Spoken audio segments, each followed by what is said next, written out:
पंडित श्री उमानंद शास्त्री जी महाराज, श्री धाम वृंदावन वाले, श्रीमद् भागवत महापुराण एवं साप्ताहिक ज्ञान यज्ञ कथा स्थल माँ गायत्री मंदिर प्रांगण, लखनादौन, जिला सिवनी।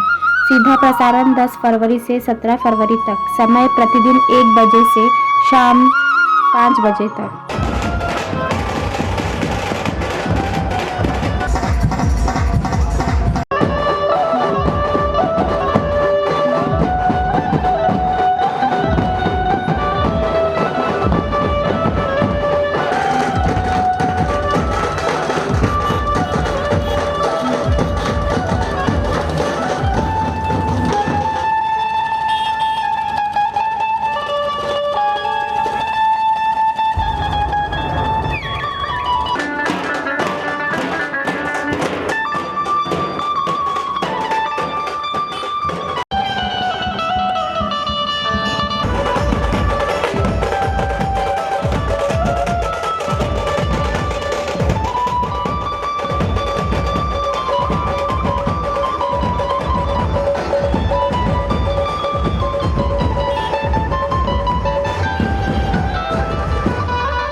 लेकिन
दोनों को चकनाचूर कर देती है।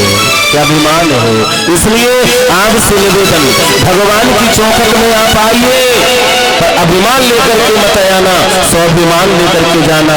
जब स्वाभिमान बन के आप आओगे तो परमात्मा तुम्हारी जिंदगी को सफल कर देगा। कहते हैं कितनों नालायक व्यक्ति हो, कितनों नालायक व्यक्ति हो, पर परमात्मा की कृपा हो जाए, राधा रानी की कृपा हो जाए तो नालायक को भी लायक बना करके दुनिया में घुमा देता। वो कोई शक्ति है तो वो राधा का नाम है, वो परमात्मा का नाम है। भगवान चाहते थे कि महाभारत भारत के अंदर ना हो, पर दुर्योधन ने माना नहीं, दुर्योधन ने माना नहीं। भगवान ये भी चाहते थे कि महाभारत भारत के भीतर नहीं, भारत के बाहर हो। जैसे राम और रावण का जो युद्ध हुआ था वो भारत के बाहर हुआ था, भारत के अंदर नहीं हुआ, लंका में हुआ था। माता जी कहाँ हुआ था? आप यहीं ध्यान दीजिए, कहाँ हुआ था? लंका में हुआ था, भारत के बाहर। ऐसी भगवान चाहते थे, लेकिन दुर्योधन ने माना नहीं, तो मजबूरी बस भगवान को कुरुक्षेत्र जाना पड़ा और कुरुक्षेत्र की जगह को भगवान को निरीक्षण करना पड़ा। तो जब कुरुक्षेत्र जब भगवान गए तो वहां जब जगह का निरीक्षण कर रहे थे तो उस समय टिटही रो रही थी। टिटही एक पक्षी का नाम है, वो रो रही थी। क्यों रो रही थी? वहीं पर टिटही के 2 अंडे थे, उसने सोची यहाँ पर महाभारत होगा तो मेरे इस महाभारत में मेरे बच्चे बचेंगे नहीं, मर जाएंगे, मैं अनाथ हो जाऊंगी। लेकिन मेरे माई बाप अनाथों के भी परमात्मा नाथ, याद रखिए। इस जगत में जगन्नाथ के रहते हुए हम अनाथ बैठे हैं, तो हमसे बड़ा दुर्भाग्य कोई हो नहीं सकता। जगन्नाथ है और तुम अनाथ हो, तो हमसे बड़ा कोई दुर्भाग्य नहीं हो सकता। आज भगवान वो जगह को निरीक्षण करते सबसे पहले वो पिटी ही पर उनकी निगाह पड़ी, अंडों पर। भगवान ने सोचा वो डब्बा का जो ढक्कन है ना, वो अंडों में ऐसा ढक दिया, और 18 दिन के बाद जब डब्बा को ढक्कन को ऊपर उठाए ना, तो वे अंडा साबुत बचे रहे। मेरे भाई बहन, जिसे भगवान बचाए उसे दुनिया में कोई माई का लाल नहीं मार सकता, और भगवान जिसे मारे उसे दुनिया में भी कोई बचा नहीं सकता। याद रखिए, वो कैसे? एक आदमी मरने के लिए 4 मंजिल से कूदा। कितने मंजिल से? थोड़ा आप बोले, आप तो ऐसे बैठे कोई ने खूंटा गाड़ दिया हो, ना हिलो ना डुलो ना बोलो, बोल हो भी तो धीरे धीरे कहीं महाराज ना सुन ले। अरे बोला करो है? कोई आदमी मरने के लिए 4 मंजिल से कूदा। कितने मंजिल से?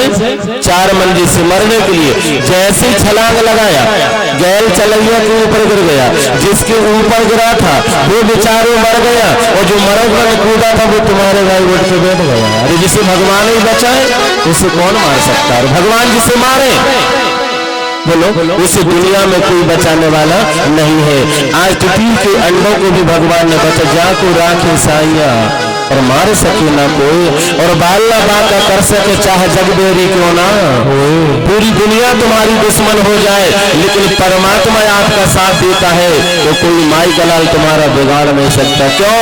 क्योंकि आपने किसी का बिगाड़ा नहीं हो, तो दुनिया भी तुम्हारी कोई बिगाड़ नहीं सकती। कर भला सो हो भला। और देखिए, आपने किसी का आप फूल नहीं बन सकते हो, तो कांटा बन करके कभी मत चुभना, और भला किसी के कर नहीं सकते हो, तो बुरा भी किसी का मत करना। यदि तुमने किसी का बुरा किया है तो निश्चित ही तुम्हारा भला नहीं होगा, तुम्हारा भी बुरा होगा। बीज बोए बबूल का तो फिर आम कहां से होगा? सोचिए, बीज बोए बबूल का तो आम कहां से होगा? जो आप बोओगे उसे तो आपको काटना पड़ेगा। आज भगवान कुरुक्षेत्र गए हैं, वो जगह का निरीक्षण करके आए हैं। धृष्टराज के कितने बेटा थे? 100 बेटा थे, और 5 पांडव कितने थे? 5। तो मैं निवेदन करूं, विजय 100 की होना चाहिए कि 5 की? जोर से बोलिए। 5 की होना चाहिए, 100 की होना चाहिए ना? क्योंकि वहां ज्यादा है, लेकिन 100 की हार हो गई, 5 की विजय क्यों हो गई? क्योंकि एक कारण था।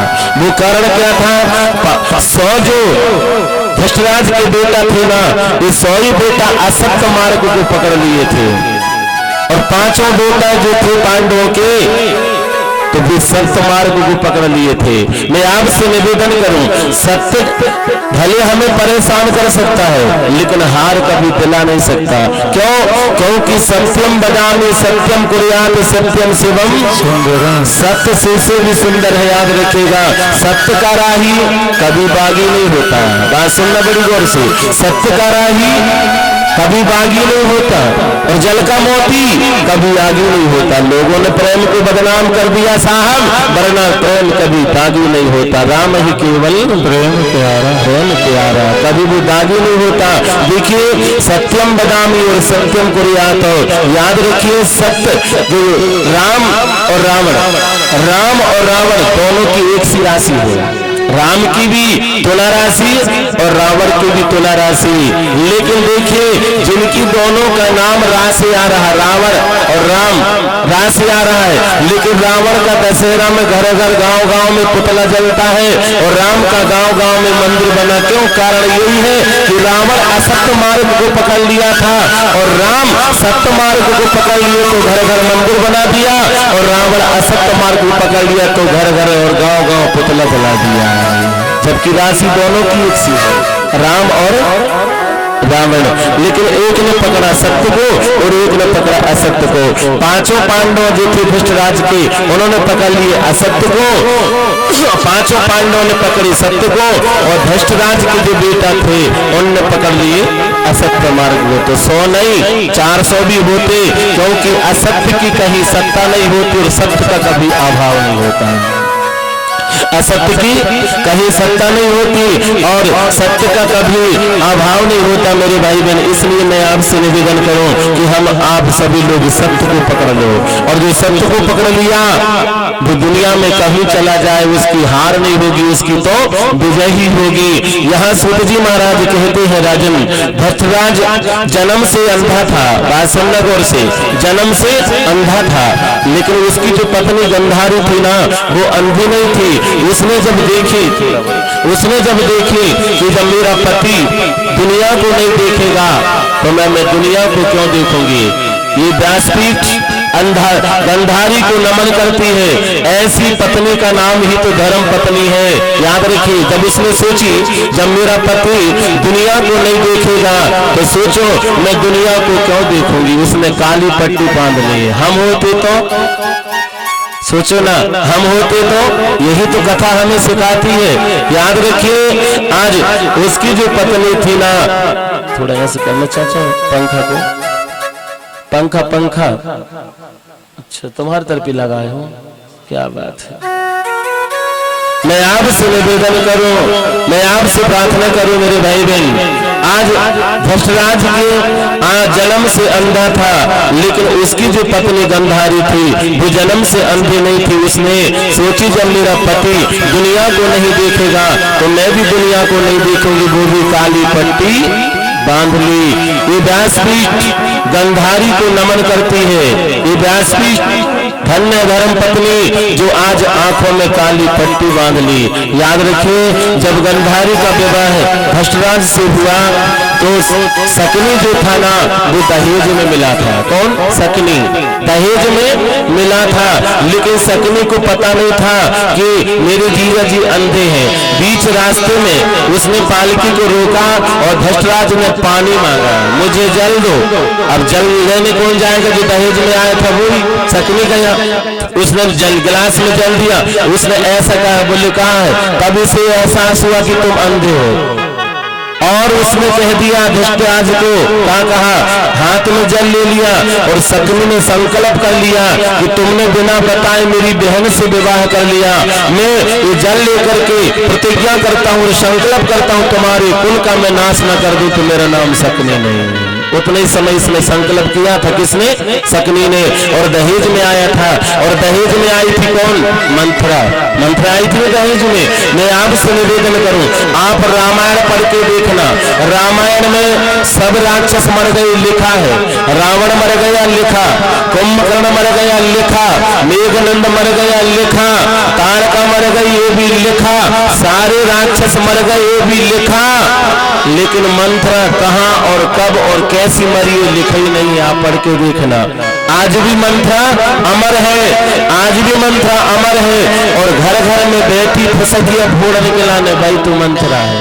सच्ची, अरे राम राम, भाई तो मंथरा है, आज भी अमर है, और घर घर में बैठी फसकिया फोड़ने भाई मंथरा है। इसलिए हमारे शास्त्रों में बताया है क्या? फलों में संतरा और माताओं और मंथरा बड़ी खतरनाक है। जिसकी बात सुन करके मन थर कांपे, जिसकी बात सुन करके मन थर कांपे, उसी का नाम है मंथरा। तो फलों में संतरा और माताओं में बोलो मंथरा, बड़ी खतरनाक। यदि यही दहेज में आई थी और सकनी भी दहेज में आया था। मेरे भाई बहन, कल महाभारत होना है तो बरबरी को रियाज करने जा रहे थे, बीच में भगवान मिल गए। भगवान ने कहा बरबरी से कहाँ जा रहे हो? बोले महाराज कल महाभारत है, ताई मैं रियाज करने जा रहा हूँ। तो भगवान ने बोला कि आप कौन सी पार्टी में खड़े रहोगे? तो बरबरीक ने कहा जो न हारने लगेगी ना मैं वही खड़ा हो जाऊंगा। भगवान ने कहा पहले बताओ अपना अपन खड़े कहाँ है? बोले पीपल के पेड़ के नीचे। बोले इसमें कितने पत्ते हैं? उसने कहा महाराज जी इसमें तो असंख्य पत्ते हैं। बोले एक बार से आप पत्ते भेज दोगे? बोले आप सामने खड़े, आपकी कृपा है तो मैं एक बार में सब पत्तों को भेज दूंगा। और एक पत्ता पीपल का भगवान ने पैर में दाब लिया था और उसने जो बाण मारा महाराज पूरे पत्तों को भेज दिया और एक बार भगवान के पैरों के सामने ऐसा लटक गया। भगवान ने पैर अलग किया, वो बाण वो पत्ता में भिड़ गया। भगवान ने कहा बड़ा खतरनाक आदमी है। भगवान ने ऐसी माया चलाया कि बाकी सिर को अलग कर दिया, परंतु पूरा महाभारत अभी किसी ने देखा है तो वो बर्बरी को नहीं देखा। पर्वत के ऊपर बैठ के पूरा महाभारत देखा, बर्बरी को नहीं। पूरा महाभारत देखा है, बर्बरी को नहीं देखा हुआ है।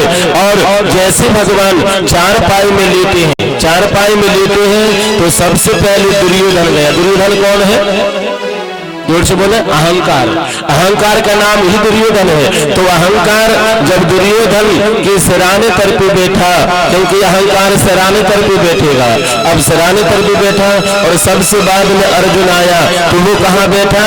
पैरों की तरफ। तो मैं आपसे पूछूंगा जो चारपाई में लेटा है, सोया है, उसकी निगाह पैरों पर पे जाएगी कि सिराने पर पे? कुछ बोला करो। सिराने तरफी। कौन बोल रहा है सिराने तरफी? पैरों तरफी जाएगी ना। तो कौन दिखाई दिया? अर्जुन। तो अर्जुन से भगवान ने कहा अर्जुन कैसे आए भैया? तो दुर्योधन सिराने तरफी बैठा था, उसने कहा ओ उससे पहले मैं आया हूँ, मेरे से आपने बात नहीं किया, जो अभी अभी आया पास, अरे तुम भी होगा, पकड़ा हाथ और ऐसे लाए दोनों को। बताइए आप दोनों कैसे आए? बताइए दुर्योधन आप पहले आए, कैसे आए? बोले महाराज कल महाभारत है। बोले हाँ मुझे भी तो पता है। तो बोले आप इस महाभारत में कौन सी पार्टी में खड़े रहोगे? भगवान ने कहा सुनो दुर्योधन, उस महाभारत में मेरी प्रतिज्ञा है, मेरा संकल्प है, मेरी प्रतिज्ञा है। दुर्योधन ने कहा क्या प्रतिज्ञा है? उस महाभारत में मैं बंसी से भी किसी को नहीं मारूंगा। किससे नहीं मारूंगा? बंसी से भी मैं किसी को नहीं मारूंगा। तो कोई मुझे ले लो और कोई मेरी नारायणी सेना ले लो। दुर्योधन ने कहा जब तुम बंसी से भी किसी को नहीं मारोगे तो तुम कोई काम की नहीं। ये अहंकार कह रहा है। और जो राम का नहीं वो दुनिया में किसी काम का नहीं। जोर से बोलो, जो मुख राम नाम नहीं आवा सो मुख ब्रह्मा ही बना। जिस जीव ने भगवान का नाम नहीं ली, जिस जीव ने भगवान का नाम नहीं ली, याद रखना वो जीव जीव नहीं है, वो मेंढक की जीव की तरह है। जल जाए पापिल विद्या हरि नाम के बिना, हरि नाम के बिना। और आज दुर्योधन का कह रहा है जब तुम बंसी से भी किसी को नहीं मारोगे तो तुम कोई काम के नहीं हो। याद रखिए दुर्योधन ने नारायणी से ले लिया। और महाभारत में लिखा है कि दाऊ भैया को भी ले लिया था और दाऊ भैया को रथ में लेकर के दुर्योधन जा रहे थे। भगवान ने दाऊ भैया के कान में एक शब्द बोला। कौन सा? बोले दाऊ भैया, दाऊ भैया। दाऊ भैया ने कहा क्या है? बोले दाऊ भैया पहले बताओ कि माखन खट्टे हो कि मीठू? पर दुर्योधन सकीले था, कछु और समझ गया। दुर्योधन ने समझे दोनों मिले भगत है भाई। तो दुर्योधन ने आज दाऊ भैया को रथ से उतार दिया कि तुम जाओ, तुम दोनों मिले भगत हो। दुर्योधन ने प्रतिज्ञा कर लिया कि मैं इस महाभारत में रहूंगा नहीं तो 36,000 वर्ष का व्यक्तिगत करने चले गए। कौन? दाऊ भैया वो महाभारत में रहे नहीं। और नारायणी सेना ले लिया कौन? दुर्योधन ने। अब आई अर्जुन की बारी। अर्जुन से कहा अर्जुन तुम मांग लो। अर्जुन ने कहा महाराज मुझे तुम्हारी नारायणी सेना नहीं चाहिए। मेरे माई बाप मैं आपसे निवेदन करूं जो अर्जुन ने भगवान से मांगा मेरी बहन वही अभी हम भी मांग लेंगे ना तो मैं दावा करके कहता हूं हमारी जिंदगी सफल हो जाएगी। जो अर्जुन ने मांगा था वही हम लिया और आप मांग ले। तो क्या अर्जुन ने क्या मांगा था? अर्जुन ने कहा प्रभु मुझे ना धन चाहिए, ना मुझे संपत्ति चाहिए, ना मुझे दौलत चाहिए, ना मुझे दुनिया की कोई वस्तु नहीं चाहिए। दुनिया बनाने वाले विधाता केवल मात्र आप चाहिए। क्या चाहिए? आप चाहिए। हम भी तो मंदिर जाते हैं और मंदिर में जाकर पता नहीं क्या लंबी लिस्ट लेकर के पढ़ते रहते भगवान हमें ये चाहिए, वो चाहिए, ऐसा चाहिए, वैसा चाहिए। अरे जो भगवान से तुम मांग रहे हो एक बार भगवान से जो मांग लो, लेकिन भगवान को नहीं मांगेंगे। भगवान से पिता को नहीं मानेंगे, पिता को तो मानेंगे पर पिता की, माँ को मानेंगे पर माँ की भाई को मानेंगे पर भाई की बस यही को और की दुनिया में लड़ाई है बस, बाकी किसी की लड़ाई नहीं है, को और की इसी की लड़ाई है। याद रखिए आज अर्जुन ने भगवान से मांग लिया भगवान को, प्रभु आप मेरे साथ हो जाइए, बस आप चाहिए मुझे, दुनिया की कोई वस्तु नहीं चाहिए।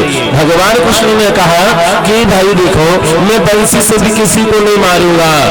अर्जुन ने कहा आप बिल्कुल नहीं मारना, मेरे रथ के घोड़े तो हाँक सकते हो, मेरे रथ के लगाम के घोड़े आपके हाथ में तो रह सकते हैं ना, और आप जब मेरे घोड़े के रथों को हाँकोगे ना तो मैं दावा करके कहता हूँ केशव मैं एक महाभारत नहीं मैं 1000 महाभारत जीत जाऊंगा। क्यों?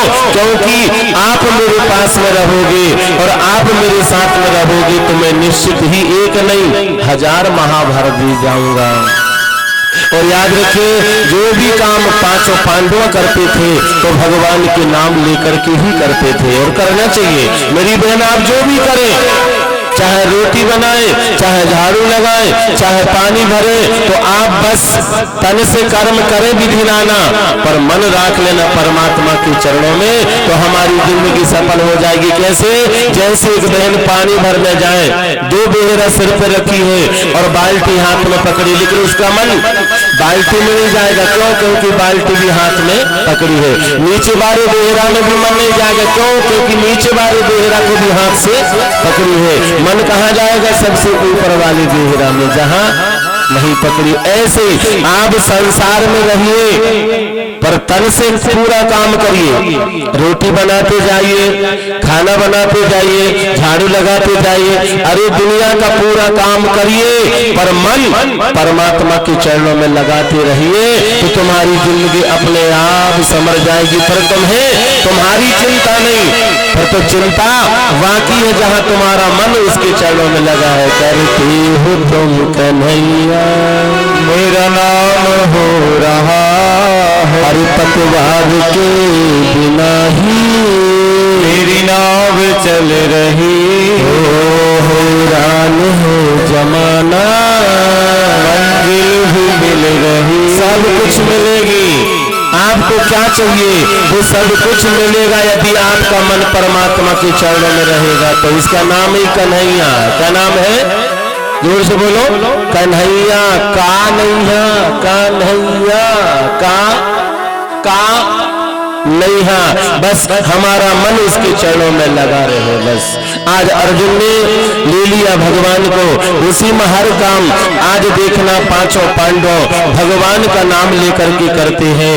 और यहाँ भीम भैया को 70,000 हाथी का बल था। नोट कर लो डायरी में, कितना?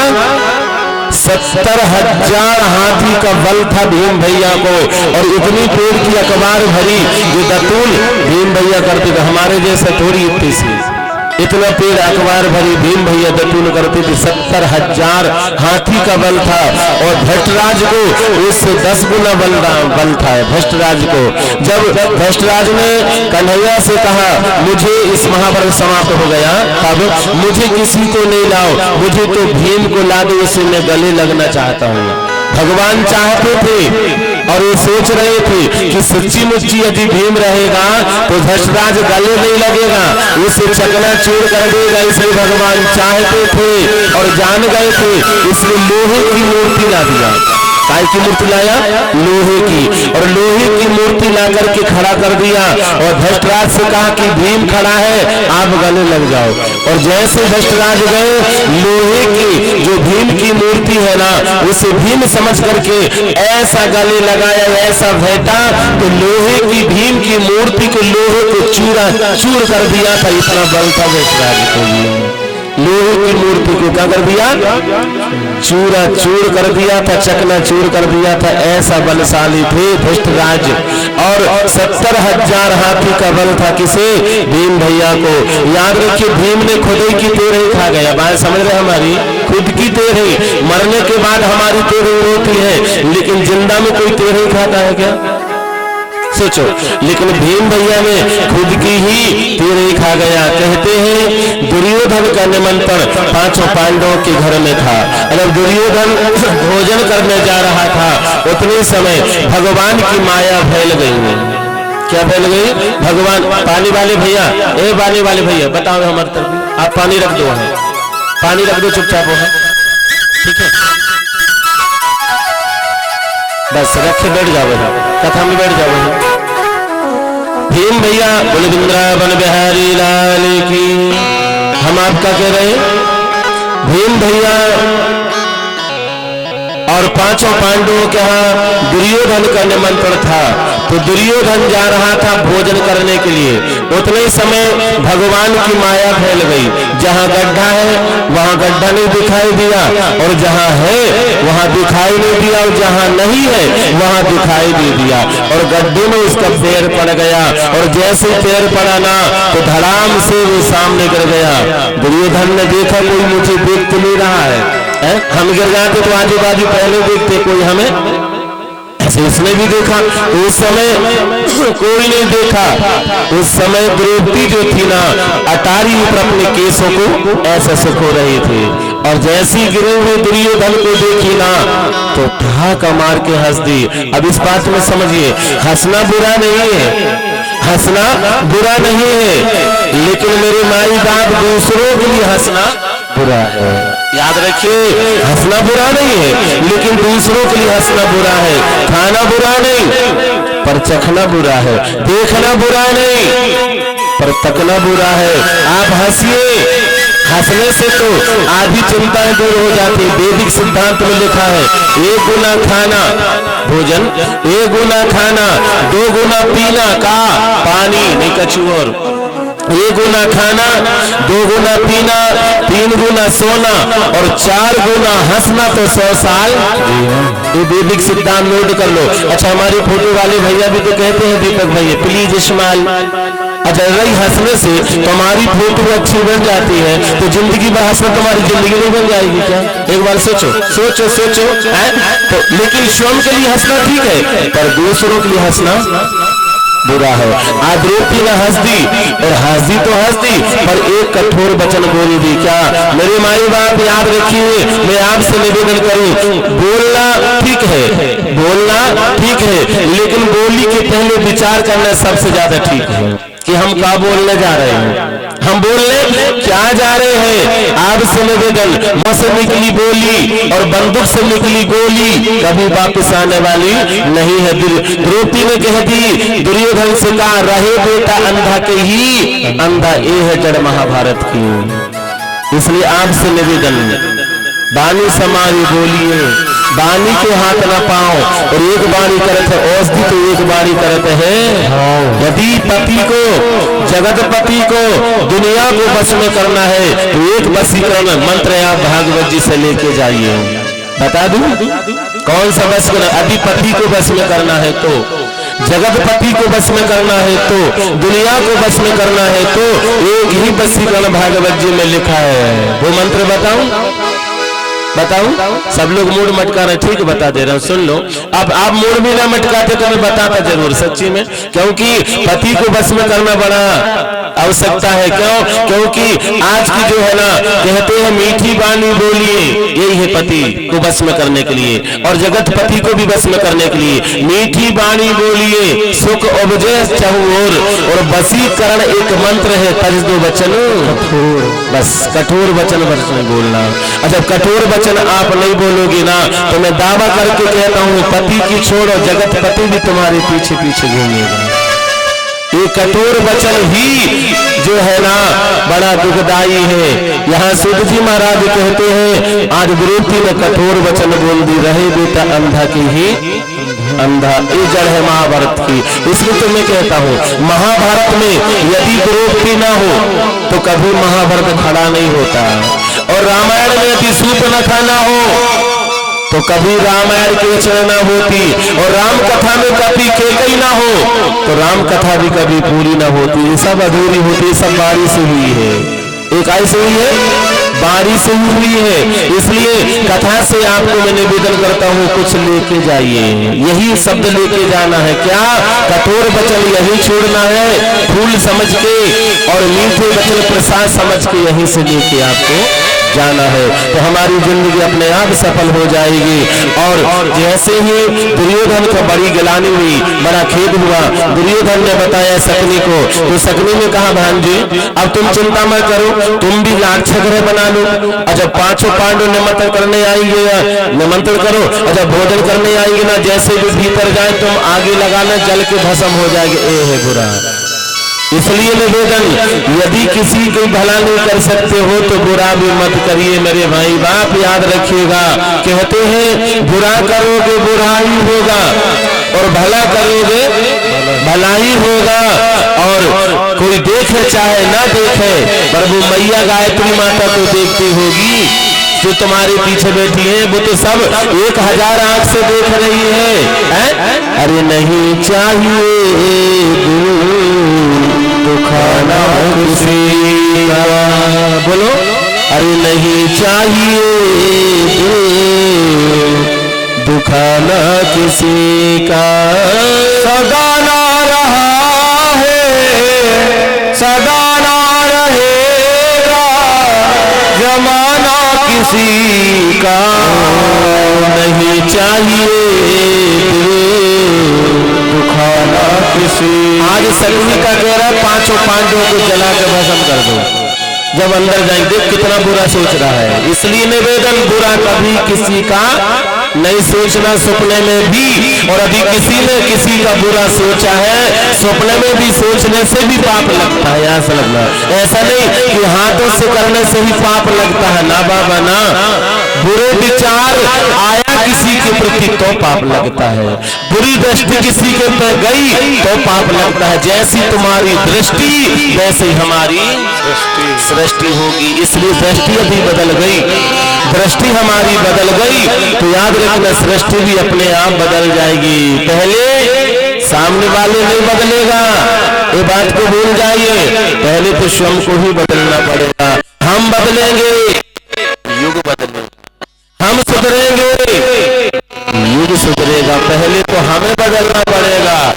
अभी हम बदल गए तो सामने वाले हमें देख करके अपने आप बदल जाएगा। लेकिन हम उल्टा करते हैं, सामने वाले को सुधारना चाहते और खुद ना ना पहले तो खुद ही सुधरना पड़ेगा। हम सुधर गए, हम बदल गए तो सामने वाले अपने आप बदल जाएगा, आपको कुछ करने की आवश्यकता नहीं हो।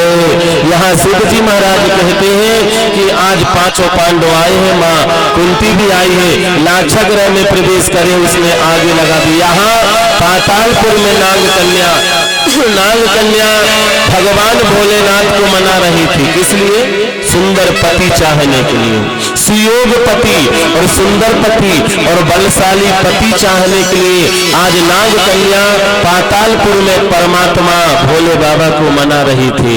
मैं आपसे निवेदन करूं, जिस दिन भोले बाबा प्रसन्न होने वाले थे उसी दिन उसने भी लाक्षागृह को जलाया और आग लगने लगी। तो यहाँ भीम ने अर्जुन से कहा कि भैया मैं लाक्षागृह को तो उठा सकता हूँ, तुम्हारी जान बचा सकता हूँ, परंतु याद रखना मैं 13 दिन में नहीं आया तो मेरी तिरई आप अच्छे से कर देना, अच्छे से मेरी तिरई। अर्जुन ने कहा बताइए, जब एक के मरने पर 4 बच रहे हैं तो अच्छी चीज है कि बुरी चीज है? भाई एक ही तो मर रहा है ना, और नहीं ले जाएगा तो वहां तो पांचों के पांचों मरे जा रहे हैं। इसलिए भीम भैया ने उठाया और लाक्षागृह को फेंका और समुद्र में मरे के समान डाला था, क्योंकि मूर्छित आए थे। यहाँ पातालपुर की कन्या भोले बाबा को मना रही थी सुंदर पति चाहने के लिए, सुयोग पति चाहने के लिए। आज जल्दी जल्दी उस बिटिया ने बासी, देखिए 11 दिन की धो करके बासी बेलपत्री आप भोले बाबा को चढ़ा सकते हो। श्री शिवाय नमस्तुभ्यम कह के भी चढ़ा सकते हो, ओम नमः शिवाय कह के भी आप चढ़ा सकते हो। श्री शिवाय नमस्तुभ्यम ये शिवपुराण में तो नहीं लिखा है, लेकिन शिव संहिता में लिखा हुआ है। कहाँ नहीं लिखा है? शिवपुराण में नहीं है, लेकिन शिव संहिता आप पढ़ोगे तो वहां लिखा हुआ है श्री शिवाय नमस्तुभ्यम। याद रखिएगा, आप धो करके 11 दिन की बासी बेलपत्री आप चढ़ा सकते हो भोले बाबा को, लेकिन फूल नहीं, फूल तो होना चाहिए ताजी, लेकिन बिटिया ने यही गलती कर दी। क्या? बासी फूल चढ़ा दी। और जैसे बासी फूल चढ़ाई ना, भोले बाबा बड़े क्रोध हो गए और भोले बाबा ने कहा देवी तूने अर्घ किया है, जा तूने मेरी पिंडी पे बासी फूल चढ़ाई है, मैं तुझे शराब देता हूं, जा तुझे मरा पति मिलेगा। चिल्लाने लगे। क्या कहा? मरा पति मिलेगा। वो बिटिया भोले बाबा की पिंडी में जाके लपट गई और लपट करके रो पड़ी। नाथ आपने कैसा कह दिया? हे भोलेनाथ, अब मेरा कौन देगा साथ आपके अलावा? आपने ये क्यों कह दिया? लेकिन भोले बाबा तो दयालु हैं। भोले बाबा, उनका नाम ही भोले है। क्या है? भोले। भो कहो और बाबा दे देते, इसलिए नाम भोले। एक बार बोलो भो ले, उनका नाम है भोले। और गड़बड़ करे तो भोलावर भाला भी साथ में चट कर देंगे, याद रखना। इसलिए जाइए, अब इतने भी भोले ना समझना भोले बाबा को, देते तो है भोले, लेकिन कभी कभी भाले भी हो जाते हैं, याद रखना। भोले आले याद देखिए। कहा देवी मेरे मुंह से तो बाणी निकल गई, लेकिन जा मेरा चरणामृत जो सबसे पहले दिखाई दे उसे पिला देना, वही तेरा पति होगा। अब यहाँ सुनिए, जो भोले बाबा का चरणामृत या देवी देवताओं को नहाया हुआ चरणामृत यदि पिलाते हैं ना, यदि पिलाते हैं तो याद रखना मेरे भाई बहन, वो दुनिया में कहीं चला जाए उसका एक्सीडेंट नहीं होगा। बात समझना गौर की। क्या? जो भगवान का चरणामृत पिला देते हो ना, अब चरणामृत वो भी नहीं कि दूध दही घी शक्कर शहद हो वही को चरणामृत नहीं, नहाया हुआ पानी वो भी चरणामृत है भगवान का। याद रखिएगा, वही चरणामृत यदि आप पी के आप जाइए, मैं दावा करके कहता हूं मेरे माई बाप तुम्हारा एक्सीडेंट कभी नहीं होगा और ना ही तुम्हारा कहीं कोई किसी प्रकार की परेशानी होगी। परंतु चरणामृत पीने का भी एक नियम है। थोड़ा कथा पे गौर करना, गलत नहीं कर लेना। कौन सा नियम है? किसी ने हमको चरणामृत दिया और हमने पिया और पीने के बाद हाथ कहां जाता है तो पूरा पुण्य नीचे गिरा दिए। ऐसा नहीं करना, ऐसे करोगे तो हो सकता है एक्सीडेंट हो सकता है, लेकिन ऐसा पिए और पीने के बाद ऐसा हाथ कर लो और आंखों में लगाओ तो मैं दावा करके कहता हूं आप कहीं भी चले जाओ तुम्हारे एक्सीडेंट नहीं होगा। चरणामृत की विधि ये है। लेकिन हम पीते कैसे हैं? चोलिए और पीछे पूरा पुण्य पीछे कर देते हैं। ऐसा कभी नहीं चरणामृत पीना चाहिए। आज भोले बाबा कहते हैं मेरा चरणामृत जा उसे पिला देना, वो तेरा पति होगा। और जो भगवान का चरणामृत पीता है और भगवान के नाम लेकर के घर से निकलता है, अमंगल होने वाला भी है तो वो मंगल में परिणित हो जाता है। क्यों? क्योंकि तुलसी बाबा ने स्पष्ट लिख दिया है। क्या? अरे सुमरे गजानन, अरे सुमर गजानन लीले पयाना, अरे गजानन लीले पयाना, सुमर गजानन लीले पयाना, सुमर गजानन लीले पयाना,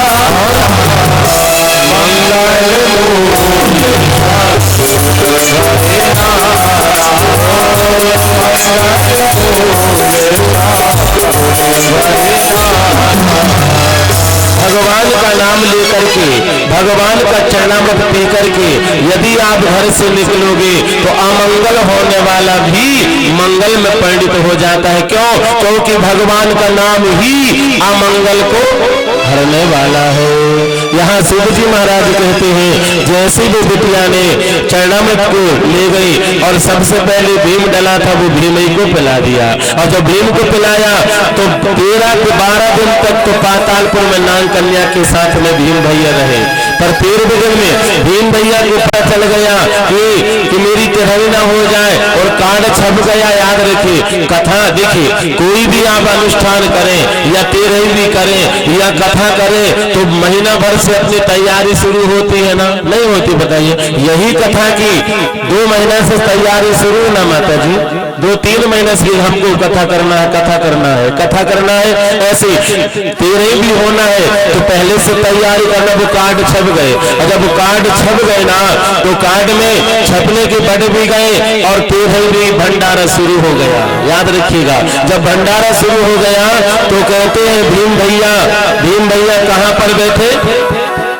तीसरी लाइन में बैठे, और जितना भी भोजन था वो पूरा भोजन भीम भैया ने खा गया। और अर्जुन से कहा और लाओ। अर्जुन ने कहा जब भोजन नहीं है, देखिए हमें खाने के लिए जीना चाहिए, जीने के लिए मत खाना चाहिए।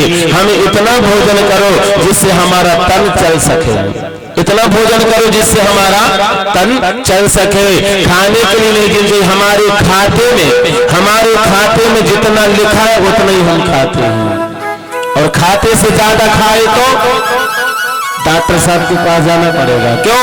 क्योंकि भजन में मात्रा नहीं है, भोजन में मात्रा है, पर भजन में कोई मात्रा नहीं है। ज्यादा भजन हो जाएगा तो पुण्य नहीं मिलेगा, पर ज्यादा भोजन हो जाएगा तो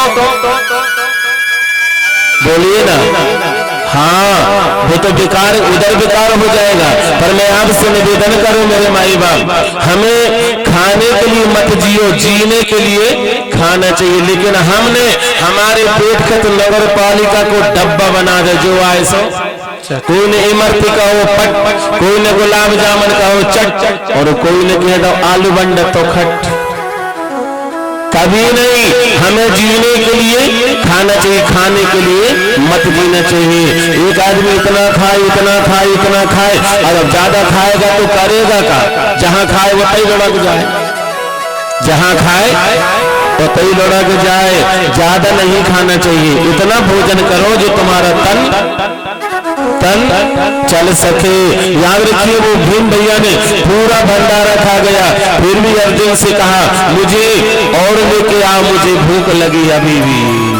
अर्जुन गए माँ के पास, थोड़ा कथा पर गौर करना, माँ के पास में गए और माँ से कहते माँ अपना जो यज्ञ था, जो भंडारा था वो तो सफल हुआ, लेकिन एक व्यक्ति ऐसा आया है जो अभी भी भूखा है और पूरा भोजन कर लिया लेकिन फिर भी वो भूखा है। माँ कुंती ने कही बेटा ऐसे खाने वालों तो मेरा भैया भीम ही था, ऐसा खाने वाला मेरा भैया भीम था। देख तो टुकने में कोई पूरी बची। अच्छा बताइए मेरी माई बात, पूरी कौन सी छोड़ देते हैं आप जो टूट गई है, बाको नहीं परसते ना। लेकिन आजकल बहुएं बड़ी समझदार होंगी, पता टूटी पूरी भी बीच में जाके दांत कदर कहीं 2 बार भर कौन वही पूरी थी टूटी हुई। आज माँ ने उसको ऐसा जूठा किया, ध्यान से सुनना कैसा, ऐसा, और कहा जाओ खिला देना। और जैसे माँ कुंती की जूठी पूरी भीम भैया ने खाया तो पता है क्या हुआ, डकार आने लगी, अफर गया। तभी कहते हैं मघा जब बरसे तो खेत भरे, मघा बरसे तो खेत भरे और माँ परसे तो, लेकिन अब होगा उल्टो, पत्नी परसे तो। मघा जब बरसता है तो खेत भरता है, मघा बरसे तो खेत भरे और माँ परसे तो पेट भरे। लेके जाओगी आना जाना यहाँ सभी का, आना जाना यहाँ सभी का, कोई न परमानेंट जपले राम नाम, चाहे धोती पहनो या पहन। रात में सोने के पहले हमें भगवान का नाम लेकर के सोना चाहिए। बात आ रही समझ में? पता नहीं सुबह आंख खुले न खुले क्या भरोसा है?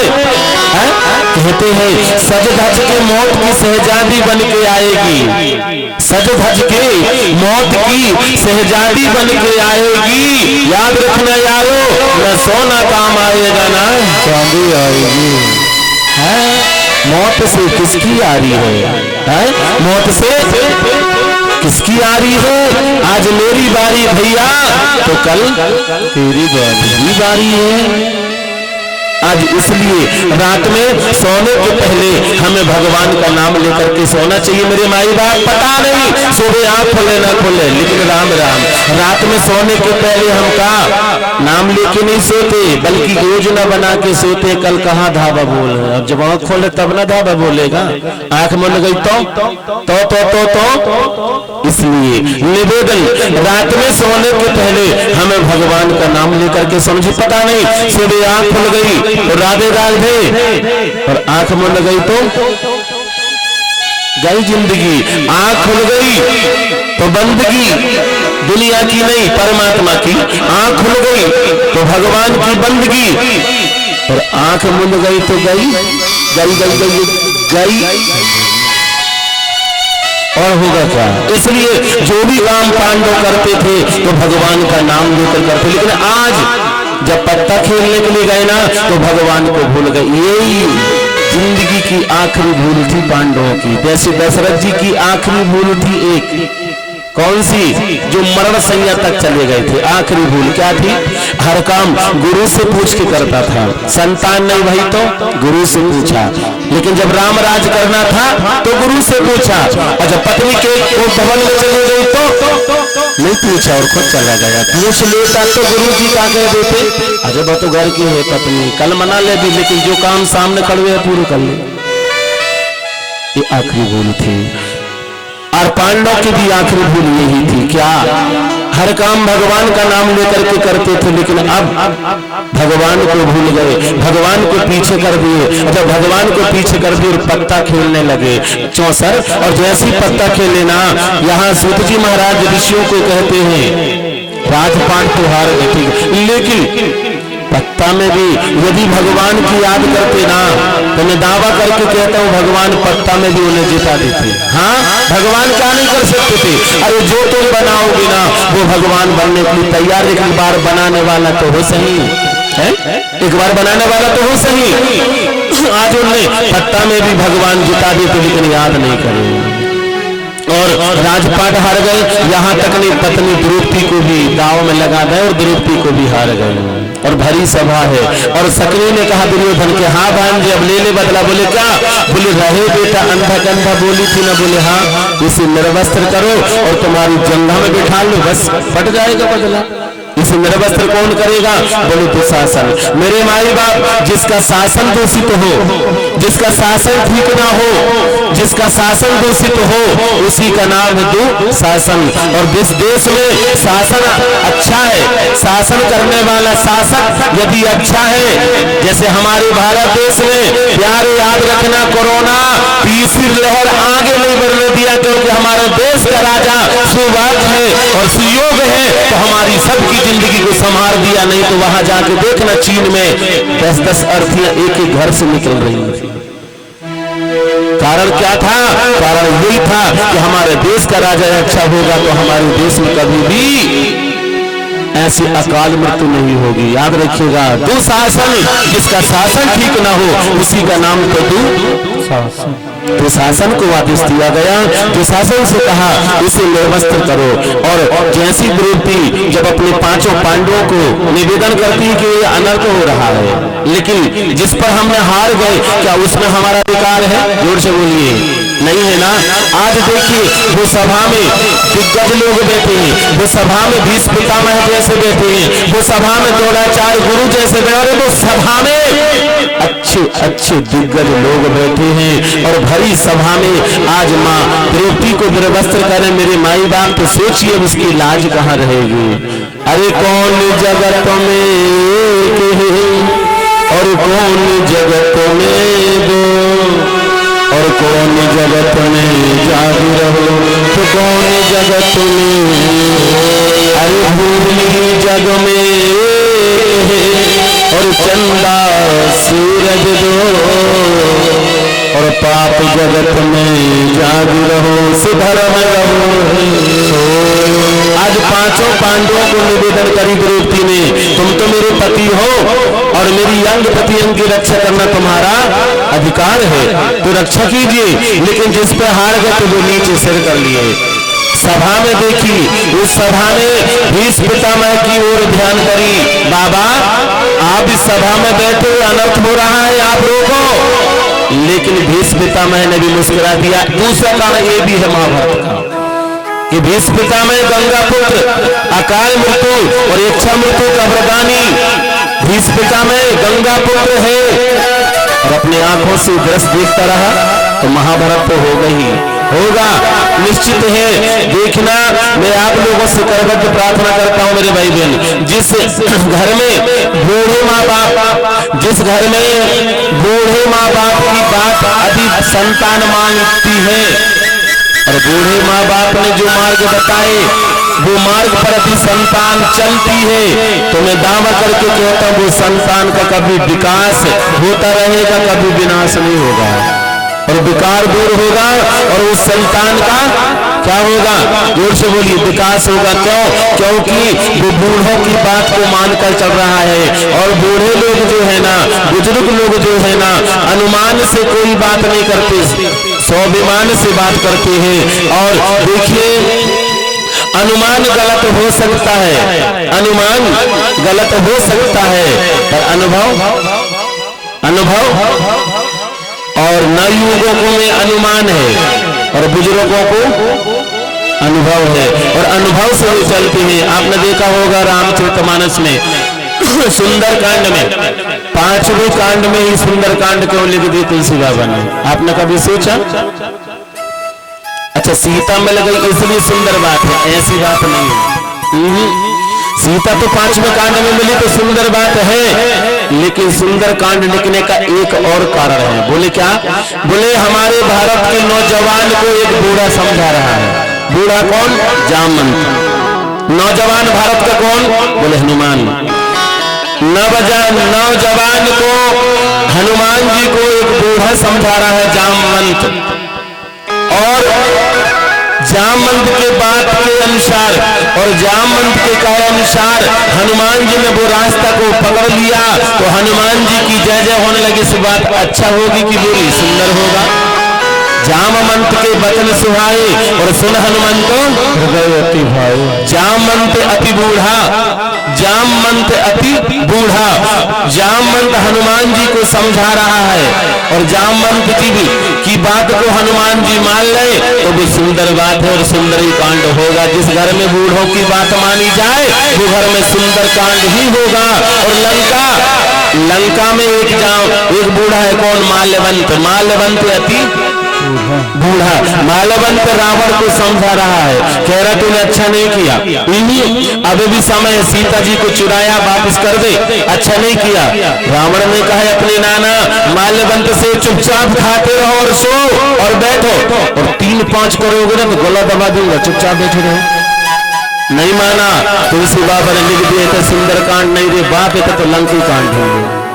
क्यों? क्योंकि यहाँ बूढ़ों की बात नहीं मानी जा रही, इसलिए यहाँ सुंदर बात नहीं, सुंदर कांड नहीं, ये तो लंका कांड होगा। क्यों? क्योंकि जो बुजुर्ग है ना वो अनुमान से नहीं बोलते, जो अनुभव से बोलते हैं और उनका अनुभव है और उनका अनुमान नहीं, अनुभव के आधार पर भी चलते हैं। याद रखिए, यहाँ धृष्टराज जो है ना आज आंखों से दृश्य देखता रहा, ये महाभारत होने का दूसरा कारण है। और दुशासन जब वस्त्रों को हरण करता जा रहा है, लेकिन धन है आज द्रौपदी की आंखों से झरना की तरह आंसू फूट गए। द्रौपदी रो पड़ी और रोते रोते द्रौपदी अपने पति से निवेदन करती है, दुनिया को निवेदन करती है। लेकिन इस बात को आप दिल की डायरी में नोट कर लो, जब संपत्ति रहेगी ना तो पूरी दुनिया तुम्हारे आगे पीछे घूमेगी। मैंने कहा ना कल, माला जब तुम्हारे पास में माल रहेगा तो दुनिया तुम्हारे आगे पीछे घूमेगी, क्योंकि माल के पीछे दुनिया घूमती है, लेकिन माला टरकाने वाले के पीछे दुनिया नहीं, दुनिया बनाने वाला आगे पीछे घूमता है। याद रखिए, जो माला टरकाता है ना उसकी आगे पीछे परमात्मा घूमते हैं। जब दुनिया नहीं आती है तो मेरे श्याम आते हैं। क्या?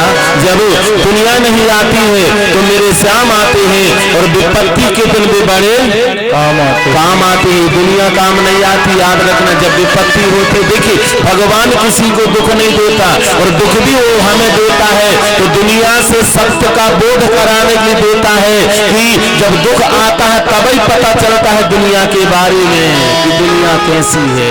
याद रखिए, आज द्रौपदी रो पड़ी और यहाँ दुशासन वस्त्रों को हरण करता है और पहाड़ जैसे वस्त्र लग गए, लेकिन तन से उस समय बाके बिहारी को निवेदन करी। कौन ने?